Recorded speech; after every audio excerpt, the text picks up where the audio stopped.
السلام علیکم، میں ہوں ڈاکٹر نزاہت نگار اور آپ دیکھ رہے ہیں میرا یوٹیوب چینل۔ آج بات کریں گے کہ ڈپریشن کیا ہوتا ہے، عام اداسی اور ڈپریشن کی بیماری میں کیا فرق ہے، اس کی موٹی موٹی علامات کیا ہیں اور یہ کیوں ہو جاتا ہے۔ اگر آپ بہت زیادہ اداس رہتے ہیں، اداس محسوس کرتے ہیں، آپ کو کسی بھی کام میں، کسی کھیل کود میں، مشغلے میں کوئی دلچسپی محسوس نہیں ہوتی، اس سے کوئی خوشی حاصل نہیں ہوتی، اور یہ کیفیت آپ کی 2 ہفتے سے ہے کم از کم، یا اس سے زیادہ بھی ہو سکتی ہے، اور اس طرح سے ہے کہ روزانہ تقریباً آپ کے ساتھ یہی معاملہ رہتا ہے اور دن کے زیادہ تر حصوں میں آپ اداس رہتے ہیں، تو پھر آپ کو ڈپریشن کی بیماری ہے، یہ عام اداسی نہیں ہے۔ اب اگر آپ کو ڈپریشن کی بیماری ہے تو بھی ایک تو آپ کو گھبرانے کی ضرورت نہیں، کیونکہ اس کا علاج ممکن ہے، اور دوسری بات ہے کہ آپ کو شرمندہ ہونے کی بھی ضرورت نہیں، کیونکہ جس طرح ہمیں دوسری جسمانی بیماریاں ہو جاتی ہیں اسی طرح ذہنی بیماریاں بھی ہو سکتی ہیں، اور ڈپریشن بھی ایک ذہنی بیماری ہے، اور اس میں ایسا کچھ نہیں کہ ہمارے اندر کوئی کمزوری تھی اس لیے ہو گئی، یا ہمارے کردار میں کوئی کمی یا خامی رہ گئی تھی اس لیے ہو گئی، اور اس کا علاج ہو جاتا ہے۔ تو آپ نے اب علاج پر توجہ دینی ہے۔ اب اس کی علامات کیا ہیں، اس پہ تھوڑی سی بات کر لیتے ہیں۔ اس کے اندر کچھ تو آتی ہیں جذباتی علامات، وہ ایسی ہوتی ہیں کہ آپ سب سے پہلے تو اداس محسوس کرتے ہیں، بہت زیادہ آپ جو ہے ہر وقت ڈاؤن رہتے ہیں، آپ کے اندر چڑچڑاپن آ سکتا ہے، آپ کے اندر ایک پژمردگی کی کیفیت ہوتی ہے، آپ کا کسی کام میں دل نہیں لگتا، آپ کو کسی بھی چیز سے کوئی دلچسپی محسوس نہیں ہوتی، آپ کو کہیں سے بھی کوئی خوشی نہیں ملتی، نہ کسی کھیل سے، نہ کسی مشغلے سے، نہ کسی کام سے۔ اس کے علاوہ آپ بہت زیادہ اینکشیس بھی رہ سکتے ہیں، یا آپ کو بہت زیادہ اسٹریس بھی ہو سکتا ہے۔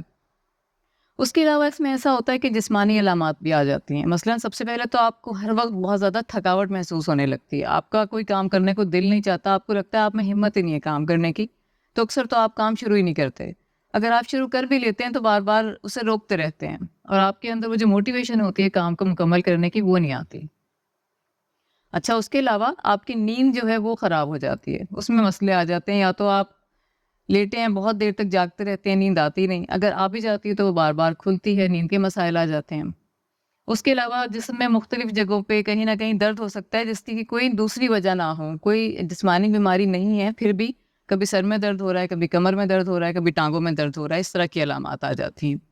اس کے علاوہ آپ کی بھوک کا جو ہے نا نظام، وہ الٹ پلٹ ہو جاتا ہے، کبھی آپ کو بہت زیادہ بھوک لگتی ہے، آپ بہت زیادہ کھانے لگتے ہیں، خام خواہ ویٹ گین ہو جاتا ہے، کبھی یہ ہوتا ہے کہ آپ کی بھوک بالکل مر جاتی ہے، آپ بہت کم کھاتے ہیں اور آپ کا وزن گرنے لگتا ہے۔ اس کے بعد اس میں آتی ہے ذہنی یا نفسیاتی علامات۔ مثلاً اس میں سب سے پہلے تو یہ ہے کہ آپ کو توجہ کسی چیز پر مرکوز رکھنے میں بہت مشکل ہونے لگتی ہے، اور پہلے آپ جتنی چستی سے، تیزی سے آپ سوچ سکتے تھے، آپ کو اس کے اندر سوچنے کے اندر پرابلم آنے لگتی ہے، آپ کو چیزوں کو یاد رکھنے کے اندر پرابلم آتی ہے، آپ کو فیصلے کرنا جو ہے وہ مشکل لگنے لگتا ہے۔ آپ بہت زیادہ نا امیدی کا شکار رہتے ہیں، آپ کو لگتا ہے کہ مستقبل میں کچھ نہیں ہونے والا، آپ کو ایک بے چارگی محسوس ہوتی ہے کہ میرے مسائل حل نہیں ہوں گے۔ اس طرح کی منفی سوچیں جو ہے وہ آپ کے دماغ میں زیادہ تر حاوی رہتی ہیں، آپ کو نا امیدی کی کیفیت رہتی ہے۔ اس کے علاوہ کچھ لوگ جو ہوتے ہیں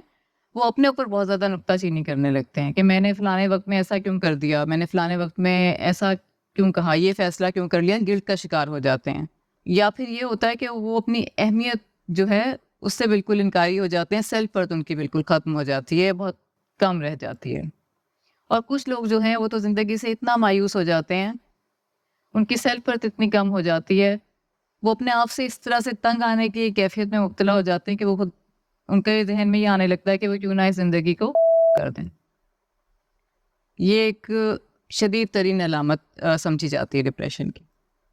اچھا، اس کے علاوہ ایسا بھی ہوتا ہے علامات میں کہ کچھ لوگوں کے رویوں کے اندر تبدیلیاں آ جاتی ہیں۔ مثلاً یہ کہ وہ تنہا رہنے کو ترجیح دینے لگتے ہیں اور لوگوں سے دور بھاگنے لگتے ہیں۔ حالانکہ ایسا کرنا نہیں چاہیے، کیونکہ اس سے ڈپریشن بڑھتا ہے، لیکن وہ رشتوں سے دور بھاگتے ہیں، لوگوں سے دور بھاگتے ہیں، نبھاتے نہیں انہیں، یا وہ اپنے جو ان کے ذمہ کام ہیں، ذمہ داریاں ہیں، وہ ان سے بھی بھاگنے لگتے ہیں۔ اگر کوئی تعلیم حاصل کرنے والے بچے ہیں، اسٹوڈنٹس ہیں، تو وہ اپنے اسکول کالج جانے کو اوائڈ کریں گے، بھاگیں گے اس سے۔ اگر کوئی لوگ ہیں جو کہ جاب کرتے ہیں تو وہ اپنی پیشہ ورانہ مصروفیات جو ہے اس سے چھپنے کی اور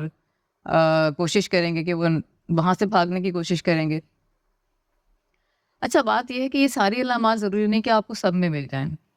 سب کی علامات مختلف ہوتی ہیں، کسی انسان میں کسی ایک طرح کی علامات آئیں گی تو کسی دوسرے انسان میں کسی دوسری طرح کی علامات آئیں گی۔ اور بات یہ ہے کہ اس میں سے کچھ علامتیں ایسی بھی ہوتی ہیں جو کہ کچھ مختلف دوسری بیماریوں میں ہو سکتی ہیں، اس لیے یہ بہت ضروری ہے کہ آپ ڈپریشن کو خود سے ڈائگنوز کر کے نہ بیٹھ جائیں، بلکہ کسی مالج کے ذریعے ڈائگنوز کرائیں تاکہ وہ رول آؤٹ کر لے کہ یہ جو مختلف بیماریاں ہیں جس میں کچھ ایسی علامتیں آ جاتی ہیں یہ وہ تو نہیں ہیں اور ڈپریشن ہی ہے، اور پھر اس کا علاج کیا جائے۔ اچھا، اب یہ ہو کیوں جاتا ہے؟ اس کے اندر کچھ لوگوں میں تو یہ ہے کہ جینز کے ذریعے آتا ہے، کیونکہ ان کی فیملی میں ہسٹری ہوتی ہے، اس طرح سے ان کی فیملی کے اندر ڈپریشن موجود رہا ہے، پہلے بھی کچھ لوگوں کو ہوتا رہا ہے۔ کچھ لوگوں کو ایسی ہیلتھ کنڈیشنز ہوتی ہیں جو کہ ڈپریشن کے لیے پری ڈسپوز کر دیتی ہیں، مثلاً ڈائبٹیز ہو سکتی ہے، یا ان کو تھائرائڈ ہارمون کا مسئلہ ہو سکتا ہے، یا یہ ہو سکتا ہے کہ ان کی دوسری ہارمونل چینجز جیسے کہ پریگنینسی کے اندر ہو جاتی ہیں، مینوپاز کے بعد آ جاتی ہیں، یا پھر یہ کہ برین کیمسٹری کسی وجہ سے کسی بیماری کی وجہ سے تبدیل ہو رہی ہے اور سیروٹونین لیول جو ہے وہ کم رہنے لگا ہے، تو اس سے بھی ڈپریشن ہونے لگتا ہے۔ اس کے علاوہ سوشل وجوہات ہو سکتی ہیں، معاشرتی وجوہات ہو سکتی ہیں، جس میں سب سے اہم تو یہ ہے کہ آپ کی زندگی میں کوئی ایسا حادثہ، کوئی ایسا خطرناک تکلیف دہ واقعہ گزرا ہے جس کی وجہ سے جس کے بعد آپ ڈپریشن کا شکار ہو گئے ہیں، یا پھر یہ ہو سکتا ہے کہ کچھ لوگوں کو یہ احساس ہوتا ہے کہ ہماری زندگی میں بنیادی ضروریات کی بھی بہت کمی ہے، جس کے اندر خوراک ہو سکتی ہے، اچھا گھر ہو سکتا ہے، صحت اور تعلیم کی بنیادی جو مواقع ہیں وہ انہیں نہیں مل رہے، انہیں اس بات کا احساس ہے اور وہ اس کی وجہ سے ڈپریشن میں چلے جاتے ہیں۔ اس کے علاوہ کچھ لوگوں کے اندر سائیکولوجیکل وجوہات اس طرح کی بھی ہوتی ہیں کہ ان کے اندر جو منفی تھاٹ یا جو ان کی منفی سوچیں ہیں اس کا رجحان بہت زیادہ ہوتا ہے، اور کچھ لوگ اس طرح سے ہوتے ہیں کہ وہ اپنے کاموں وغیرہ کو جب اس کا بوجھ محسوس کرتے ہیں تو وہ ان سے بھاگنے کے لیے منفی رویے اپنا لیتے ہیں، مثلاً کچھ لوگ جو ہیں وہ نشے وغیرہ کے عادی ہو جاتے ہیں، تو وہ بھی ان کو ڈپریشن کی طرف لے جاتا ہے۔ اگر آپ کو میری آج کی ویڈیو اچھی لگی ہے تو کمنٹس میں ضرور بتائیے گا، اس کو ایسے لوگوں سے شیئر کیجیے گا جو اس سے فائدہ اٹھا سکتے ہیں، اس کو لائک کیجیے گا۔ ایسی مزید ویڈیوز دیکھنے کے لیے میرے چینل کو سبسکرائب کیجیے گا۔ آئندہ تک کے لیے اجازت دیجیے، خدا حافظ۔